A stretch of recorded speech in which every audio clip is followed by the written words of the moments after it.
I've always been a believer in the struggles men have in their minds, and I've always spoke about it, and I've suffered with them myself. And this is one of the things when I say like depression isn't real, people say, oh, you don't understand. Let me counter that argument by saying I understand very well. Me convincing myself and me deciding that depression isn't real is how I prevent myself from ever feeling depressed. And I've only constructed that mental model because I've been in situations in my life where I felt depressed. I'm not saying depression isn't real because I've never felt depressed. I'm saying depression isn't real because I've been very depressed. The people don't understand where my mindset comes from. I understand struggle and mental health and all these things. And yeah, jail was another chance to certainly touch on them, because in jail, in real life, when you have my kind of resource, you can distract yourself very easily. If you're sitting around and feel a bit mopey, if I'm sitting here and I'm a bit like, I can literally make a phone call and in 45 minutes be in the air on my way to anywhere on the planet with whoever I want to do anything I want. So you can distract yourself. I'm not saying it fixes all mental health, but it distracts you. Whereas in jail, you are stuck alone with your thoughts. And it was certainly a test of my mental resolve. And I would say that I passed. I did well. There was never a day where I broke down. There was never a day where I couldn't handle it. There was never a day where I was, I wasn't polite to the staff. I was very nice to everybody. There was never a day I couldn't hack it. It was certainly a test. And also, Tristan said this. I don't want to take his words, but he's true. You go through life telling everyone you're the baddest motherfucker there is. Sooner or later, someone's going to test you. You walk in the pub and you say, I'm the hardest man there is. Sooner or later, someone's going to fight you. Sooner or later. And life's like that. You want to be the top G and you want to go through life and say, I'm the top G. Then God's going to say, well, we're going to see if you deserve to call yourself the top G or not. We're going to put you in a Romanian jail cell. And we're going to leave you there to rot. You're not going to know how long you're in there for. And the biggest mindfuck is I thought I was going to be in there for years. I had no idea. Everyone's telling me years. I thought I was going to be in there for years. So maybe God was just seeing, he was watching me and he was having a look and saying, you want to call yourself top G? Let's see. And I like to think I passed that test. So it is what it is. But yeah, I agree with you. In terms of mental struggles, yeah, they exist for all men. And I also think that's one of the reasons I'm so large. I talk about those things a lot. I talk about those things a lot with men, and I help men with them. And I try and say to men overall that life as a man is pretty shit. And you're going to feel shit for a pretty large percentage of the time. But you're only going to ever escape that if you just perform regardless. You have to perform when you feel bad. As a man, you can't say, I will perform when I feel good. It doesn't work that way because our heads are too complicated and life's too complicated. There's too much on our shoulders and we have too much stress and too much pressure. Our heads are fucked. You have to be the kind of person who says, I perform regardless. I didn't miss a single day's training. I didn't miss a please. I didn't miss a thank you. I'm not saying I was happy. I'm saying I did exactly what I was supposed to do. The worst thing about prison, I think, for everybody else, because there's a lot of men in there who were crying, a lot of men who were having mental breakdowns, I think it is the problem I didn't have, which is knowing that if you're a normal man, you go to jail, and they just pick you up and you go to jail. Who pays the rent? Who's feeding your kids?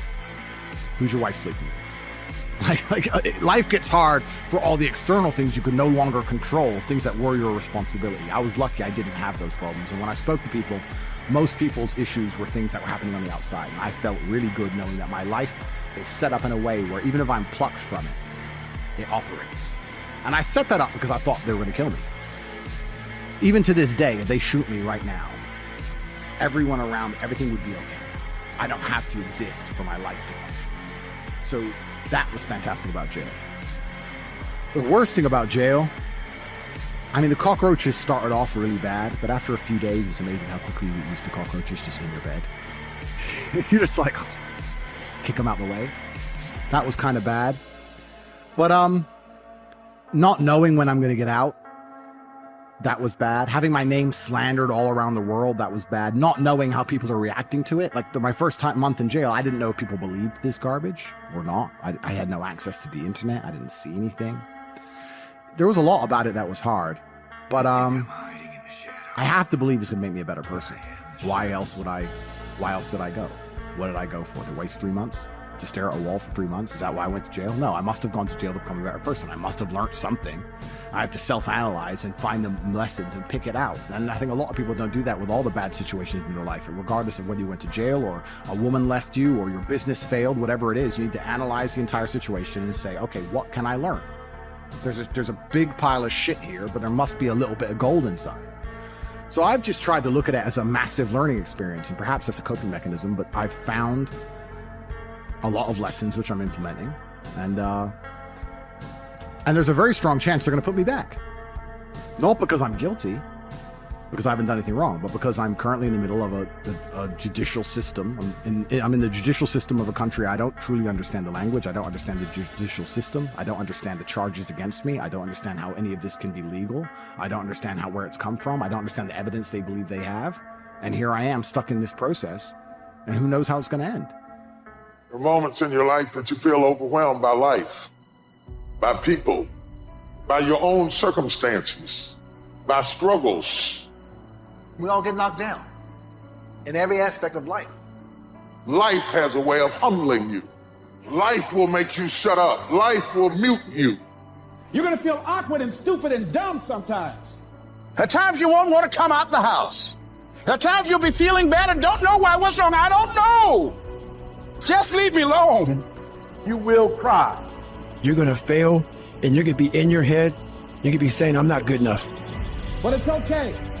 It goes with the territory. It's a part of the deal. The real challenge of growth comes when you get knocked down. You got to get messed up sometime. You got to get dirty. You got to get your feelings hurt. You got to get disappointed. You're going to ask somebody for some money. He going to tell you no. That's just dirt. How you handle it, that's where the growth takes place.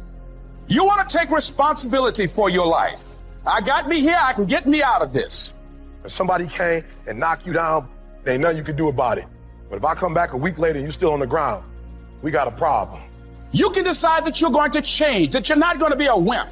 The way you were born, what happened to you is not your fault. But doggone it, you still on the ground after 20 years? See, you get tripped out because you got dirt on you. But you need dirt on you to develop. If you get knocked down, there's nothing you can do about it. But getting back up has every single thing to do with you. Don't you give up on your dream. Don't you do it. Don't you do it. Don't you do it.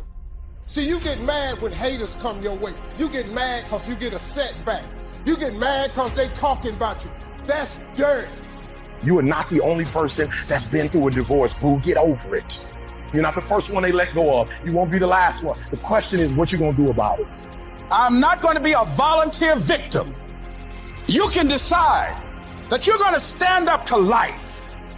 I just need you to identify what your pain is, and then I need you to ask yourself what you're gonna do about it.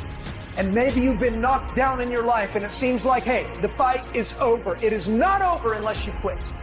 You can permit it to let it hold you down, or you can decide, I'm not going to let that happen to me. You have a choice to either give up or get up. You got to get gritty, man. You got to develop some dog in you. You can decide, I'm going to work on myself and develop myself. I'm going to empower me. You have to learn to turn and look at every obstacle as an opportunity.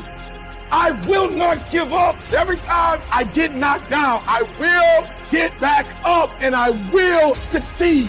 I love myself enough not to be trapped in the same doggone spot for the rest of my life. No pain, no gain. Pain has a purpose. Your pain ain't permanent. It might last for a second. It might last for a minute. It might last for months. But sooner or later, if you do not surrender, if you do not give up, it will subside. Don't go through it, grow through it. And as pain leaves your body, guess what's going to take its place? Success. You cannot build anything that won't bring a battle. And if you're going through a battle right now, it's only because you're building something.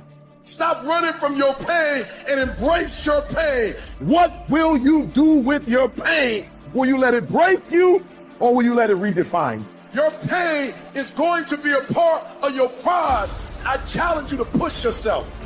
You want affirmation? Look yourself in the mirror and say, I think I can. I know I can. You've got to decide to be relentless. You've got to decide never to give up. Do whatever it takes. You your biggest driver. You've got to find some reasons within yourself that will give you the stamina when life catches you on the blind side to keep on calling and coming back again and again and again. You see, the fight's not over if you've been knocked down. It's only over if you quit. Because life is a fight. It's a fight for integrity, your goals, your dreams, your ambitions. So every morning, I've got to wake up and I've got to fight. You gonna quit or you gonna make it to your silver? You gonna quit or you gonna make it to your gold? So you can stop waiting for it, you can stop wishing for it, and you can get on with the rest of your life. I gotta fight for my dreams. I gotta fight for character. I gotta fight for integrity. When you get to the point where enough is enough, doors start opening, opportunities start happening. But what you cannot do is you cannot quit during the process. All I'm saying is don't quit. I didn't say don't rest. Mentally, you can stay connected. But to win fights, you gotta have stamina. You gotta be ready to fight and bounce back. You better not feel sorry for yourself. You better get up and fight. And some of you are not successful because every single time you run up against a trial, you stop. I need you to match whatever effort the enemy is putting up. Match the doggone efforts. I'm gonna think, I'm gonna execute, and I'm gonna win. And that's how you get to the next level. You cannot give up because it ain't what you see. You cannot give up. It's when you have nothing left. It's when you depleted all your money. When you have nothing left, that's when it's showtime. At the end of pain is your promise. So stop crying about it and use your energy to get through it. When you find a way out of no way, when you find breath that you don't have, when you want this thing as bad as you want to breathe, that's when you find a way. I cannot stop what happens to me, but I can dictate how I respond. I invested too much to quit. So when life happens, I don't just sit there and cry. I buck back. Because all of us, if you live long enough, will go through a period of feeling so overwhelmed. Sooner or later you feel, oh God, just get me out of this. I wish I could tell you it's gonna get easier. I wish I could tell you that, but that's not the truth. The truth is you gotta find something within.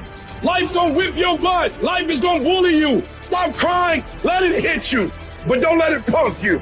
And when you find out what your why is, when you find your why, you find a way to make it happen.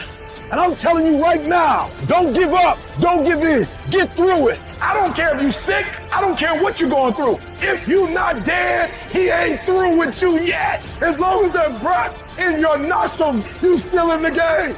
You're gonna be here one day, but you'll never get here if you give up. As long as there's breath in your nostrils, you still can win. And finally, guys, you gotta wanna succeed as bad as you wanna breathe. And you will promise me that from this day forward, you will not be defeated. Somebody holler, I'm not dead yet. Don't count me out. I may be sick, I may be crazy, I may be confused, but I'm not dead yet. Some people live in the cemetery of their failures. And I want to say to somebody who's fallen, or everybody hates you, and everybody walked away from you, don't live where they left you. Nudge somebody and tell them I will not die here. Whatever it takes for me to get out, I gotta get out of here. I will not die on drugs. I will not die in depression. I will not die where you met me.